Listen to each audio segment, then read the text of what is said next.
Hello tout le monde, c'est Jérém et aujourd'hui on se retrouve pour une nouvelle vidéo sur ma chaîne YouTube où nous allons parler des meilleurs clins d'œil présents dans le dernier film Disney Pixar, Vice Versa 2. Et avant que la vidéo ne commence, si ce concept te plaît toujours, n'hésite pas à laisser un pouce en l'air, un commentaire, à t'abonner et à activer la cloche des notifications pour voir toutes les prochaines vidéos qui vont arriver. Sur ce, c'est parti. Clin d'œil numéro 10, les lunettes. Le célèbre personnage de Toy Story fait son apparition dans Vice Versa 2, puisqu'au moment où joie et tristesse se servent de jumelles pour observer au loin depuis le centre de la mémoire, l'instrument qu'elles utilisent n'est autre que le petit personnage de Toy Story. 9. Le célèbre mème.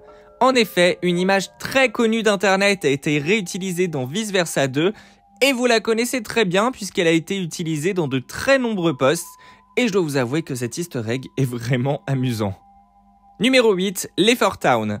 Un poster représentant le groupe de musique préféré de Mei Mei dans Alerte Rouge est présent dans la chambre de Riley, puisqu'en grandissant, il faut croire qu'elle aussi a adopté ce groupe et en est devenue une fan, comme le témoigne le poster au mur, juste ici.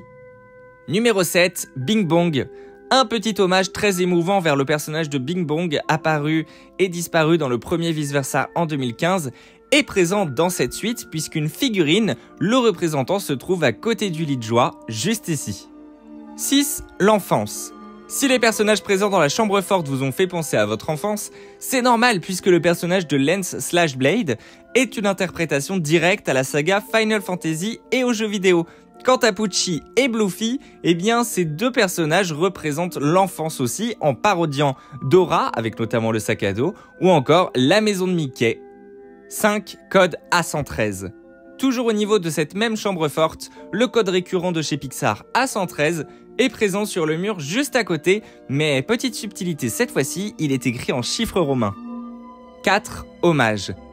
Le célèbre marionnettiste Spinny étant décédé il y a peu, s'est vu attribuer son nom dans le film grâce à un petit easter egg plutôt amusant, puisqu'étant fan de pizza, son nom a été ajouté comme étant le propriétaire de la pizzeria où ont été achetées les pizzas que Joie et les autres émotions mangent dans le film, à savoir Spinny's Pizza.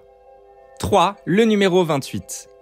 Le numéro que porte Riley lorsqu'elle joue au hockey est le 28 et ce n'est pas hasard puisque tout simplement, Vice Versa 2 est le 28e film de Pixar, là où elle portait un t-shirt numéro 15 dans le premier film puisque là aussi était le fait que, Vice Versa était le 15e film sorti à l'époque.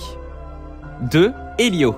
Une référence au prochain film Pixar à sortir l'année prochaine en 2025 a été glissée dans Vice Versa 2 puisqu'au moment où Tristesse ramène plusieurs souvenirs, elle en ramène un où on peut voir les personnages d'Elio au travers de la bulle de souvenirs. 1. Le mont Crushmore. Et enfin, lors de la présentation de l'évolution des mondes présents dans l'esprit de Riley par Joie, il y a le mont Crushmore, référence ici au vrai mont Rushmore, où se trouve notamment le personnage du jeune homme qui était le crush de Riley, non pas dans le film Vice Versa, mais dans son court-métrage associé en 2015, Premier Rendez-vous, où elle tombait amoureuse de ce jeune homme et qui semble maintenant gravé à vie dans son esprit. Et petit clin d'œil bonus, mais le personnage d'Anxiété, qui est le personnage principal du film et de l'évolution de l'esprit de Riley, sa présence est partout, puisque même en dehors de l'esprit de Riley dans la vraie vie, la couleur orange, emblématique au personnage d'Anxiété, est présente tout autour de la vie de Riley, comme notamment les sièges de sport, les canapés, les tenues, etc. Donc voilà, j'ai sorti cette vidéo assez tardivement, mais je tenais à la faire car je trouve ces clins d'œil parfois subtils mais vraiment intéressants et qui apportent une lecture encore plus mature du film et je tenais à vous les partager. Donc sur ce, si cette vidéo t'a plu, n'hésite pas à laisser un pouce en l'air, un commentaire et à t'abonner. Et nous on se retrouve très prochainement pour une nouvelle vidéo. Allez, salut tout le monde!